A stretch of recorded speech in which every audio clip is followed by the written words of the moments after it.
아브라함은 성경에서 믿음의 조상으로서 중요한 인물로 소개되어지고 있습니다. 기독교에서뿐만 아니라 또 이슬람 교회에서도 아브라함은 믿음의 조상으로 소개되고 있습니다. 아브라함이라고 하는 이름이 참 많아요. 그들 자신, 그러니까 아브라함을 존경한다는 거죠. 그래서 에브라함을 이름으로 한 무슬림들이 상당히 많습니다. 그래서 굉장히 존경하는 한 인물입니다. 제가 살던 그 집, 문지기, 그 방글라데시 문지기가 있어요, 집집마다. 그래서 그 문지기 이름이 아브라함이었습니다. 아주 상냥하게, 친절하게 잘 대해주어서 가끔 먹을 것도 갖다 주고 그랬던 기억이 있습니다. 이것을 볼 때 성경의 말씀대로 아브라함은 열국의 아비가 되었습니다. 많은 사람들이 아브라함을 다 좋아해요. 다 좋아해. 그리고 나도 그 이름을 가지고 싶어 합니다. 그래서 믿지 아니하는 자들조차도 아브라함의 이름을 알 정도로 정말 아브라함은 하나님의 약속대로 열국의 아비가 되었어요. 사라도 마찬가지예요. 그죠? 우리 교회는 사라 없죠? 있나요? 사라가 없네. 그 흔한 이름 사라가 없어요. 열국의 어미. 사라의 뜻이 열국의 어미 아닙니까? 열국의 어머니. 하나님의 약속은요, 반드시 이루어집니다. 하나님이 말씀하신 것은요, 반드시 하나님께서 이루어 가십니다. 어떻게 해서든지 하나님이 이루어 가시는 것을 볼 수 있습니다. 오늘 본문이 나오기 전 상황을 좀 살펴보면 창세기 10장 11장은 노아 아들들의 족보가 나오고 그 사이에 바벨탑 사건이 기록되어져 있습니다. 창세기 10장 11장 10절부터 보면 노아의 첫 아들인 셈의 후손들이 열거되어져 있습니다. 그리고 창세기 11장 26절에서 아브람이죠. 아브라함이 아니고 아브람. 이 이름이 처음으로 거론이 되어지고, 그리고 그 족보 맨 끝에 그 부분에 데라가 나옵니다. 데라 27절부터 데라에 대해서 이렇게 기록이 되어져 있는데, 이 데라의 세 아들이 바로 아브람, 나홀, 그리고 하란이라고 그렇게 기록해 놓았습니다. 그래서 이 아브라함이 그냥 하늘에서 뚝 떨어진 것이 아니고 바로 셈의 후손, 그리고 데라의 자손으로 태어났다라는 것을 우리에게 말씀해 주고 있습니다. 즉 노아의 후손, 셈의 후손, 데라의 자녀, 이렇게 하나님께서 선택한 그러한 사람으로 기록되어져 있는 것을 우리에게 보여주고 있습니다. 창세기 11장 27절부터 데라의 가족에 대해서 이렇게 소개를 하고 있습니다. 갈대 우르에서 살았죠, 데라의 가족이. 근데 데라의 가족의 삶이 그리 편안하지 않았습니다. 데라의 세 아들, 아까 말씀드렸듯이 아브람, 나홀, 하란, 이렇게 세 아들이 있었는데 하란이 막내 아들입니다. 근데 이 막내 아들은요, 결혼하기 전에 아이를 낳았습니다. 그 아이의 이름이 롯입니다. 그뿐만 아니라 이 하란은요, 아이를 결혼하기 전에 낳았을 뿐만 아니라 그는 그 하란 땅에서 죽게 되어집니다. 아버지보다 먼저 죽게 되어지지요. 그가 왜 죽었는지에 대해서는 성경에서 기록하지 않습니다. 어쨌든 아버지보다 먼저, 형제들보다 먼저 세상을 등지고 맙니다. 자식이 죽으면 가슴에 묻는다는 말이 있죠. 그 가족들에게는 커다란 슬픔이었습니다. 그래서 그런지 이 아버지는요, 두 아들, 남은 아들을 빨리 결혼을 시킵니다. 그래서 아브라함은 사레와 결혼을 하고 나홀은 밀가와 결혼을 하게 되어집니다. 근데 큰아들인 이 아브라함에게 아이가 없는 거예요. 그래서 이 아버지는 아마 그것도 근심이 되었습니다. 그래서 데라는 이러한 결단을 했습니다. 여기를 떠나야 되겠다. 내가 살고 있는 이 우르 땅을 내가 떠나야 되겠다. 너무 슬픈 일이 많이 일어나. 그래서 떠나야 되겠다. 그렇게 생각을 하고 자녀들에게 이제 설득을 합니다. 사실 내가 사는 땅에서 떠난다는 것이 그리 쉽지만은 않습니다. 몇십 년 동안 살던 그 땅을 떠나는 것이 그리 쉬운 일이 아니죠. 자녀들을 설득합니다. 며느리를 설득해요. 그때 아브라함은요, 그 아버지의 말씀에 동의를 하고 함께 떠나지만 동생 나홀은 아버지와 동행하지 않습니다. 그래서 데라는 이제 아브라함과 그의 며느리와 조카, 그 손자 롯을 데리고 우르를 떠나게 됩니다. 가는 중에 그가 하란에서 머물게 되어집니다. 하란이라고 한 지명, 그곳에 머물게 됩니다. 그리고 데라는 그곳에서 205세 죽을 때까지 그곳에서 머물게 되어집니다. 데라는 하란 땅에서 생을 마감하게 되어집니다. 이것이 오늘 11장 27절부터 32절까지의 데라 가족에 대한 소개입니다. 단적으로 이 얘기에서 열심히 살았지만 데라에게는 인생에 슬픔이 있었어요. 아들도 잃고 또 큰 아들에게서 아이를 못 보는, 그리고 그곳에서 하란이라는 곳에서 정든 고향 땅을 떠나서 하란, 그곳에서 그의 생을 마감하게 되어집니다. 그들이 어디를 목표로 해서 갔는지는 성경에 기록되어져 있지 않지만 데라가 목표한 곳이 어디일까 생각해 보니까 아마 데라도 가나안 땅이지 않았을까 그렇게 생각을 해봐요. 근데 가는 중에 하란 땅에 정착을 하게 된 것입니다. 이러한 상황 가운데서 하나님은 아브라함에게 말씀하십니다. 본문 2절 3절에 이렇게 말합니다. 너는 너의 고향과 친척과 아버지의 집을 떠나 내가 내게 보여줄 땅으로 가라. 내가 너로 큰 민족을 이루고 내게 복을 주어 내 이름을 창대하게 하리니 너는 복이 될지라. 너를 축복하는 자에게는 내가 복을 내리고 너를 저주하는 자에게는 내가 저주하리니 땅의 모든 족속이 너로 말미암아 복을 얻을 것이라. 하나님이 아브라함에게 주신 말씀입니다. 그리고 본문 7절에도 이렇게 말씀하시죠. 내가 이 땅을 내 자손에게 주리라. 이것은 가나안 땅에 도착하고 난 이후에 아브라함에게 주신 약속입니다. 이 땅을 내 후손에게도 내가 줄 것이다.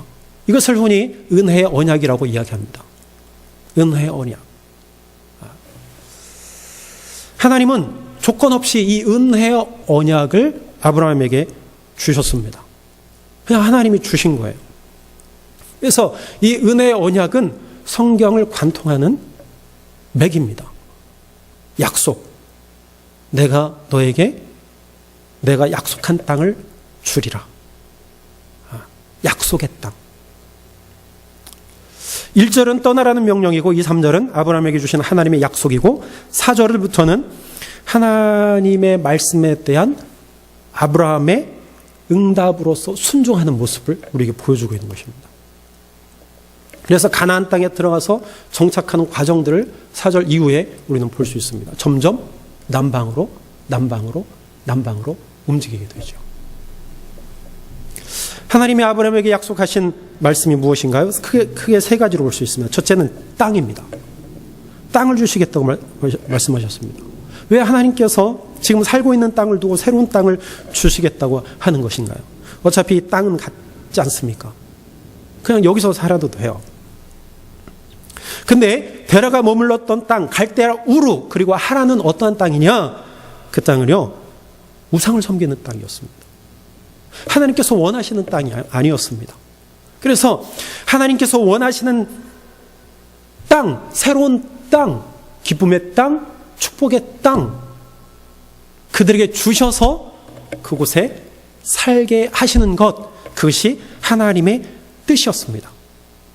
그래서 우상의 땅에서 이끌어내시기 위해서 하나님께서 새로운 땅을 약속해 주고 계신 것입니다. 그것은 하나님이 계획하신 땅이요, 만드실 땅이요, 영원한 하나님의 백성들이 거할 땅, 그 땅은 젖과 꿀이 흐르는 땅이요, 하나님의 복된 땅입니다. 두 번째는 큰 민족을 이루게 하신다는 말씀입니다. 땅을 주시고 큰 민족을 이룰 것이다. 이것은 한 나라를 세우시겠다는 말씀입니다. 질서가 갖추어진 새로운 국가를 아브라함을 통해서 이루시겠다는 말씀입니다. 땅을 주시고 그 땅에 사람들이 살게 하실 것이라는 거예요. 아브라함을 통하여 생육하고 번성하는 복을 주시겠다고 하나님께서 약속하십니다. 새로운 땅에서 큰 민족이 되어 하나님의 거룩한 나라가 세워질 것이라고 약속하시는 것입니다. 사라가 잉태하지 못하는 상황 가운데서 이 약속의 말씀을 아브라함이 들었는데 받아들일 수 있었을까요? 그러나 아브라함은 하나님의 약속을 믿었습니다. 세 번째, 하나님의 약속은요, 보호해 주실 것을 약속하셨습니다. 내가 너를 보호해 주겠다. 땅, 민족, 너를 보호해 주겠다. 어디를 가든지 내 신변을 내가 보호해 주겠다는 말씀입니다. 나그네가 길을 떠난 자들이 가장 취약한 것이 바로 신변의 위협을 받는 것입니다. 그래서 우리는 길 떠난 나그네들이요, 쉽게 강도를 당하고 때로는 목숨까지 잃는 경우도 많은 것을 우리는 볼 수 있습니다. 그래서 어느 여행지를 가면 그곳에 무엇을 조심하라, 소매치기를 조심하라, 무엇을 조심하라, 무엇을 조심하라, 그런 이야기들을 우리가 많이 볼 수 있습니다. 아브라함에게도 예외가 아니었어요. 그러나 하나님은 그를 보호해 주실 것을 약속해 주고 계십니다. 하나님께서 대신 갚아 주실 것이라고 말씀하십니다. 하나님은 땅을 주시고 모든 민족을 이루고 너를 보호해 주시고 너를 인도해 주시겠다라고 약속하시는데 이것이 무엇이냐? 복이에요. 이것이 복입니다. 이것이 은혜입니다. 여러분, 하나님의 보호를 받고 있다고 여러분들 생각하십니까? 그게 복이에요.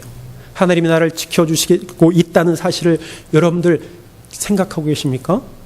그렇게 믿음으로 살아가십니까? 그러면 그것이 복이에요. 내가 어두운 골짜기를 다닐지라도 해를 두려워하지 않을 것은 주께서 나와 함께 하심이라. 그 말씀을 내가 의지하고 어둠의 길을 가면 두려움이 없는 거예요.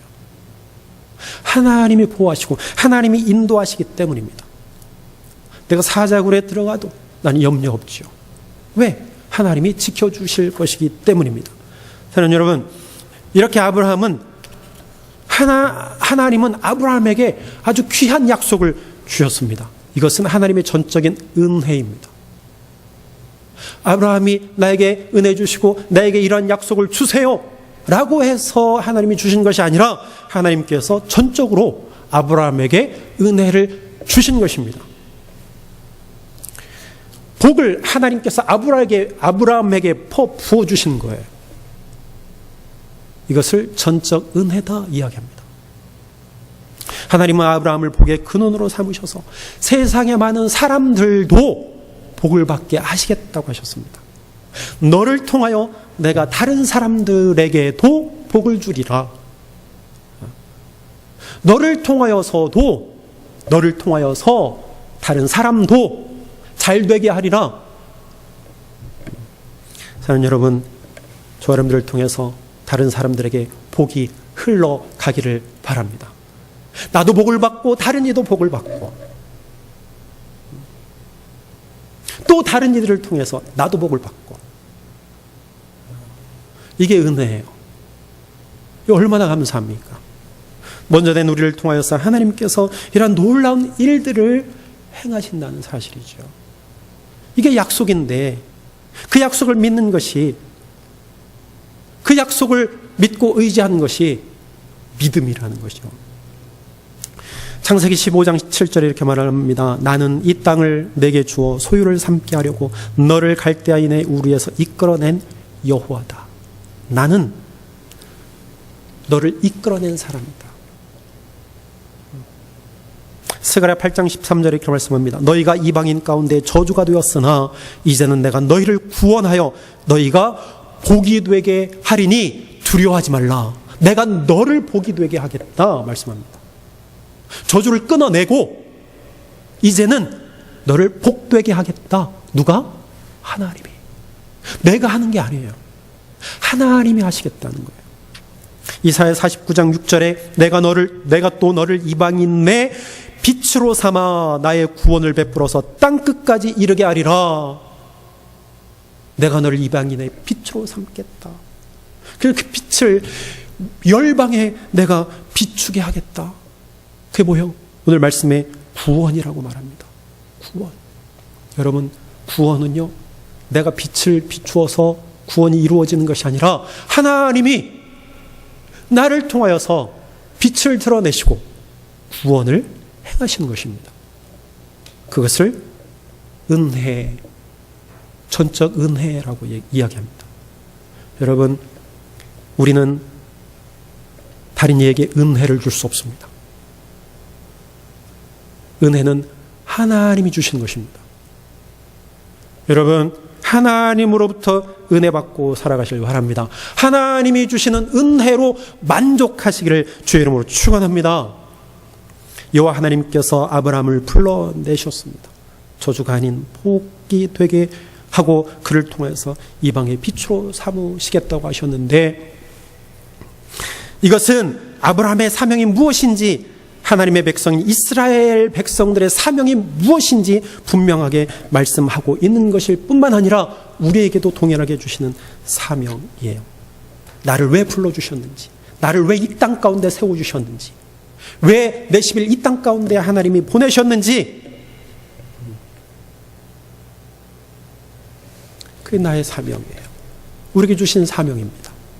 그 사명을 잘 알아야 돼요. 깨달아야 돼요. 그거 모르면 은혜를 잊게 되는 것입니다. 이 은혜를 잃어버리게 되는 거예요.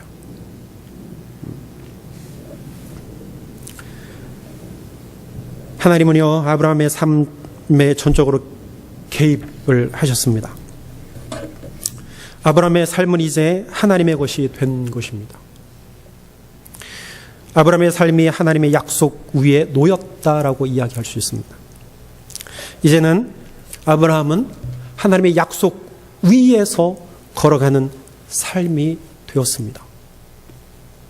오늘 본문 1절에 다시 봅니다. 내가 내게 보여줄 땅으로 가라라고 했습니다. 떠나라는 말이죠. 오늘 1절부터 3절까지 보면 너라는 말이 반복되어서 말씀하고 있습니다. 너. 다시 한번 볼까요? 여호와께서 아브라함에게 이르시되 너는 너의 고향과 너의 친척과 너의 아버지 집을 떠나 내가 내게 보여줄 땅으로 가라. 내가 너로 큰 나라를 이루고 내게 복을 주어 내 이름을 창대하게 하리니 너는 복이 될지라. 너를 축복하는 자에게는 내가 복을 내리고 너를 경멸하는 모든 자에게는 내가 저주하리라. 땅의 모든 족속이 너로 말미암아 복을 얻을 것이라 하신지라. 너 다른 사람이 아닌 너 강조하고 있어요. 이걸 바꾸고 말하면 나예요. 나. 다른 사람이 아닌 나에게 주신 하나님의 약속이라는 것입니다. 너에게 주신 이 하나님의 약속을 듣고 아브라함이 어떻게 했습니까? 오늘 4절에 이에 아브라함이 여호와의 말씀을 따라 갔다라고 말씀합니다. 아브라함은 하나님의 말씀을 듣고 이 말씀대로 실천에 옮겼습니다. 아브라함은 하란을 떠났습니다. 그런데 아브라함이 떠나기 정말 쉽지 않았다는 것을 우리가 이 본문을 통해서 살펴볼 수 있어요. 그가 아버지의 말을 듣고 갈대아 우르를 떠날 때도 사실은 쉽지 않았을 것입니다. 그냥 아버지 말씀에 순종해서 아버지가 가자 하니까 그 말씀 따라서 떠났어요. 그리고 하란에 정착을 합니다. 그리고 그곳에서의 삶이 어땠는지 우리 잠깐 보면 5절에 이렇게 말씀합니다. 아브라함이 그의 아내 사레와 조카 롯과 하란에서 모은 모든 소유와 얻은 사람을 이끌고 가나안 땅으로 가려고 떠났다 그랬습니다. 보세요. 하란에서요, 그들이 아주 열심히 살았습니다. 다른 땅에 정착해서 아주 열심히 살았어요. 모든 소유와 얻은 사람들. 그는요, 지금 가난하지 않아요. 종들도 많이 있습니다. 하란에서 모은 모든 소유, 얻은 사람들을 이끌고 떠났다 그랬습니다. 즉 이것을 볼 때에 아브라함은 그곳에서 어느 정도 삶의 기반을 잡았다는 것을 우리는 엿볼 수 있습니다. 아브라함이 처음부터 유명문이었다 혹은 아니다, 이렇게 두 가지 생각으로 갈립니다. 후자를 한번 생각해 보면, 처음부터 유목민이 아니었다라고 우리가 생각을 해보면, 이 아브라함과 그의 가족들은요, 도시 생활에 익숙한 사람이에요. 여기서 지금 정착해 살면서 열심히 일을 해서 많은 소유를 그가 얻었습니다. 얻은 사람들도 있어요. 종들을 얻었다는 이야기입니다. 그만큼 도시 생활에 익숙한 사람들, 갈대 우르도 마찬가지였습니다. 많은 사람들이 모이던 곳에서 그는 우상 신상을 만들었습니다. 만드는 사람이었어요. 하란도 마찬가지였습니다. 하란이라는 얘기는 길목이라는 뜻이에요. 즉 굉장히 중요한 도시였다는 것을 알 수 있습니다. 중요한 도시는 교통의 요충지, 무역의 중심지였다는 거예요. 그 무슨 얘기냐? 사람들이 많이 모이는 곳이었다는 이야기입니다. 그들은 그곳 생활에 익숙해져 있었어요. 그렇기 때문에 많은 소유를 얻을 수 있었고 종들도 부릴 수 있었습니다. 그런데 떠나라, 하나님께서 떠나라 말씀하셨어요. 이게 보통 생각 가지고 될까요? 아브라함이 굉장히 많이 고민했을 것 같아요. 내가 떠나야 하나 말아야 되나. 아니 어쩌면 이렇게 기도했을지도 모르겠습니다. 하나님, 그냥 여기서 살면 안 될까요? 내가 왜 떠나야 되지요? 지금 불편함이 아무것도 없어요. 떠나면 불편합니다.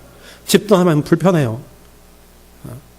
또 내 삶의 터전을 옮긴다는 것이 얼마나 힘듭니까? 불확실한 미래예요, 그것은. 그렇지 않습니까? 또 다른 말로 이야기하면 도시 생활에 익숙했던 이 아브라함과 아브라함 가족에게 삶을 완전히 변화시키라는 말씀이에요. 즉 가나안 땅, 알지 못하는 땅, 즉 유목 생활로의 변화를 말해요. 도시 생활이 아닌 떠돌이의 삶을 살아라. 도시 생활에 익숙한 사람 보고 떠돌이 생활을 해라 그러면 그 이해하겠습니까? 아니 내가 어떻게 그 일을 하겠습니까? 나는 못해요. 편안한 삶을 뒤로 하고 당장에 밖에 나가서 빌어먹고 살아보아라 하면 누가 수긍을 하겠습니까? 쉽게 얘기하면 그렇단 말이죠. 아브라함은 고민했을 것입니다. 내가 이 편안한 삶을 뒤로 하고 이제는 순례자의 길을 살아야 되는데, 유목 짐승을 치면서 살아야 되는데 이것을 내가 살아가야 되는가? 이러한 삶을 내가 살아야 하는가? 왜 고민이 없겠습니까? 그러나 아브라함은요, 모든 확실했던 삶의 기반을 포기하고 불확실한 미래를 바라보고 길을 떠났습니다. 위험을 감수하고 그는 길을 떠났다라는 것이죠. 그는 하나님을 신뢰하는 믿음 가운데 용기를 내서 길을 떠난 것입니다. 그것이 나 자신 물론이거니와 후손들의 미래임을 그가 깨달았기 때문입니다. 오늘 본문에는 길을 떠났다라는 말씀도 많이 나옵니다. 너라는 말씀을 드렸는데 4절부터 보면 길을 떠났다라는 말씀도 여러 번 나옵니다. 4절에 보니까 아브라함은 주님께서 말씀하신 대로 길을 떠났습니다. 롯도 그와 함께 길을 떠났습니다. 아브라함이 하란을 떠날 때에 나이는 75이었습니다. 5절에 아브라함은 아내 사레와 조카 롯과 하란에서 모은 재산과 거기에서 얻은 사람들을 거느리고 가나안 땅으로 가려고 길을 떠나서 마침내 가나안 땅에 이르렀습니다. 8절에 보니까 아브라함은 또 거기서 떠나 베델로 동쪽에 있는 산간 지방으로 옮겨가고 거기서 장막을 쳤습니다. 9절에 아브라함은 또 길을 떠나 줄곧 남쪽으로 가서 네겝에 이르렀습니다. 떠나고 가고 떠나고 가고 떠나는 인생을 살았어요. 아브라함은 하란을 떠났습니다. 눈에 보이지 않는 땅을 향해서 떠나갔다는 것이죠. 아브라함은요, 하나님 앞에 모든 삶을 이제 내어 맡기기로 결단을 하고 자리를 일어나서 떠나게 되었습니다. 하나님의 명령에 따라서 과감히 새로운 삶의 방식으로 살아가겠다고 결심을 하고 떠나게 된 것입니다. 떠남의 순종, 아브라함에게 있어서 미지의 땅을 향해 떠나는 것이 순종이었습니다. 아브라함에게 떠나는 것이 순종이었어요. 옛날 어떤 곳에 평화로운 가정이 있었습니다. 하루는 친구가 와서 가정이 화평하게 사는 방법을 물어봤어요. 친구가 자기 친구의 가정을 보니까 굉장히 부러웠습니다. 저 집은 어떻게 저렇게 화평하게 살지? 그래서 친구 집에 가서 물어보는 거예요. 어떻게 하면 자네 집처럼 화평하게 살 수 있는가? 질문을 들은 친구는 곧 아들을 불러서 이렇게 이야기합니다. 너 밭으로 가서 이제 갓 패인 보리를 내가 볼 거야. 그것을 다 베서 묶어서 세워둬라. 그렇게 이야기를 했습니다. 갓 패인 보리. 그것을 베서 묶어서 세워둬라. 아들은요, 때가 되지 않았지만 가서 아버지가 시키는 대로 하라는 대로 보리를 베어서 묶어서 세워 두었습니다. 한참 베고 세우는 그 모습을 보고 아들이 하는 일들을 중단시킵니다. 그리고 그 아들에게 또 한 가지 일을 시켜요. 너 지금 집으로 가서 외양간에 있는 소를 지붕으로 올려라. 그랬어요. 그 이야기를 들은 아들이요, 사다리를 갖다 놓고 진짜 외양간에서 소를 갖다가 끌어올리려고 하는 거예요.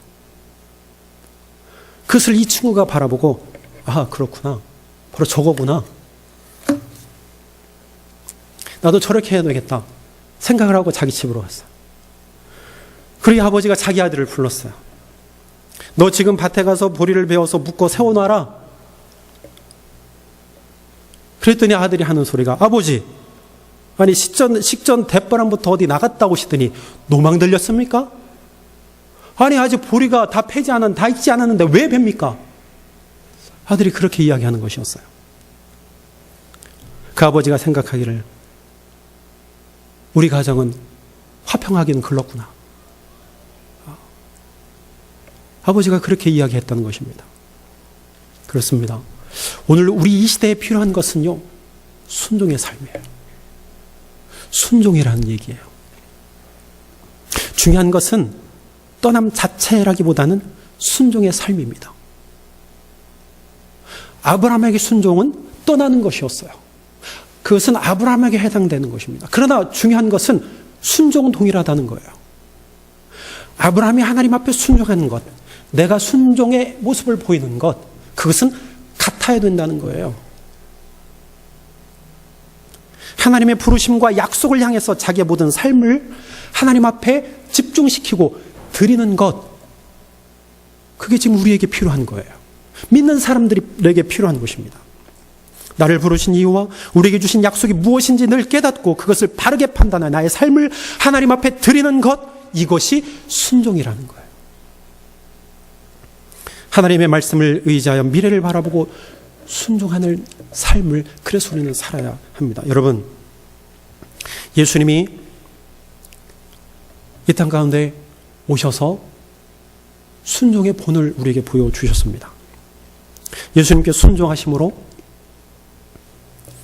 모든 사람이 죄에서 구원을 받게 되었습니다. 그 이전에 첫사람 아담은 하나님 앞에 불순종함으로 모든 죄가 인류에게 들어왔습니다.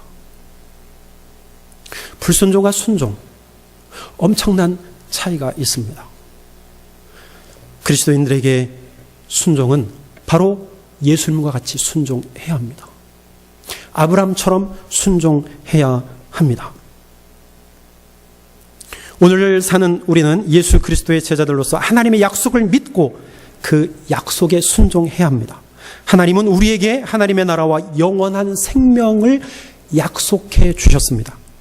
이제 이 약속을 의지하고 믿으며 그에 합당한 순종의 삶, 나라를 살아야 합니다. 즉 하나님 나라의 백성으로 거룩한 삶을 사는 것이고 예수의 생명으로 사는 것이며 성경적 가치관으로 사는 것, 이것이 순종입니다. 이렇듯 믿음은 순종의 모습으로 나타나야 합니다. 순종하는 것은 자기 혼자 독단적으로 살지 않겠다는 것이며 내 능력에만 의지 않겠다는 것이고 하나님이 필요 없습니다 라고 주장하지 않겠다는 뜻입니다. 하나님께 순종하는 순간 모든 것이 변하게 되어 있습니다. 변하지 않는 것은 내가 순종하지 않기 때문입니다. 하나님의 약속과 아브라함의 순종이 하나가 되어 가나안 땅에 이스라엘 나라가 세워진 것처럼 하나님의 약속과 우리의 순종이 서로 하나가 되어 우리가 예상할 수 없는 전무후무한 놀라운 하나님의 역사가 이 세대와 이 땅 그리고 우리 삶에 일어나게 될 줄로 믿습니다. 기도하겠습니다.